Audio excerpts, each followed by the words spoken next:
सिंधुदुर्ग जिल्ह्यातील वेंगुर्ला तालुक्यात एक आश्चर्यकारक निसर्ग चमत्कार पाहायला मिळत आहे. दाभोली गावातील श्रीपाद ओगले यांच्या बागेत सुपारीचे एक वेगळेच झाड आढळून आले आहे. साधारणपणे सुपारीचे झाड सरळ वाढते आणि त्याला एकच फांदी असते. मात्र या झाडाला तब्बल 10 पेक्षा अधिक फांद्या फुटलेल्या दिसत आहेत. त्यामुळे हे झाड परिसरात चर्चेचा विषय ठरले. ओगले यांच्या बागेत सुमारे 1000 सुपारीची झाडे आहेत.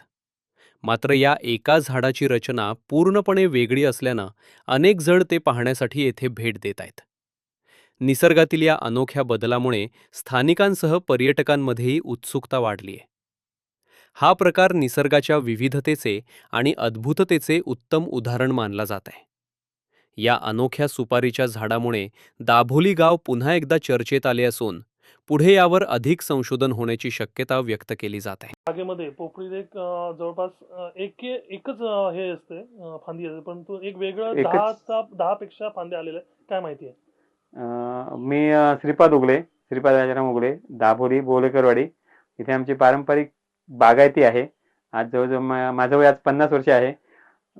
ही पोफळ पण जवळपास 40-50 वर्षाची आहे. माझ्या बागायतीत अजून कुठेही अशा पोफी साधारणपणे अशा पोफीला एकच शेंडा असतो प्रत्येक पोफीला, पण या पोफीला काहीतरी नैसर्गिक बदल होऊन 10च्या वर जास्त त्याला फुटवे फुटलेत. एवढ्या वर असल्यामुळे दिसत नाहीयेत की एक्झॅक्टली किती फांद्या आहेत त्याला त्या. पण ज्याप्रमाणे मालवणला किल्ल्यावरती 2 शेंडा असलेला माड होतात, त्याचप्रमाणे ही पोफळ असू शकते की ज्याला बहुत शेंडे असतील असं. एकंदरीत काय कारण असेल, तुमचा अंदाज असेल या संदर्भात? शेंडे जास्त आहेत, काहीतरी निसर्गातील बदल असावेत किंवा काय क्रोमोझोमल काहीतरी बदल असावेत की ज्याच्यामुळे हे झालंय.